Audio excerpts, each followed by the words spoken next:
তিনজন ওয়ান্টেড চোরকে ধরল রূপনারায়ণপুর ফাঁড়ির পুলিশ। রূপনারায়ণপুরের বিভিন্ন বাড়িতে চুরির সঙ্গে যুক্ত তিনজন ওয়ান্টেড চোরকে ধরল সালানপুর থানার রূপনারায়ণপুর ফাঁড়ির পুলিশ।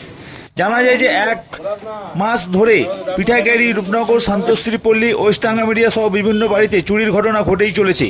পুলিশ তদন্তে নেমে গোপন সূত্রে খবর পেয়ে গতকাল সন্ধ্যায় তিনজনকে গ্রেপ্তার করে। ধৃতদের নাম নাসিব খান, বিশাল হাঁড়ি এবং রাহুল হাঁড়ি। এরা তিনজনেই রূপনারায়ণপুর অঞ্চলের বাসিন্দা। ধৃতদের জিজ্ঞাসাবাদের পর পুলিশের কাছে তারা স্বীকার করে চুরির ঘটনাগুলি সঙ্গে তারাই যুক্ত। পুলিশ সূত্রে জানা যায় এরা তিনজনেই চুরি ছিনতাইয়ের মতন ঘটনার সঙ্গে যুক্ত। এদের নামে বিভিন্ন থানায় মামলা রুজু রয়েছে। আজ ধৃতদের আসানসোল আদালতে পাঠানো হয়। পুলিশ তদন্ত সাপেক্ষে 10 দিনের পুলিশি হেফাজতে চায়। তবে পুলিশ সূত্রে জানা যায় এদের সঙ্গে আরও বেশ কয়েকজন জড়িত রয়েছে বলে তাদের তল্লাশি করছে পুলিশ।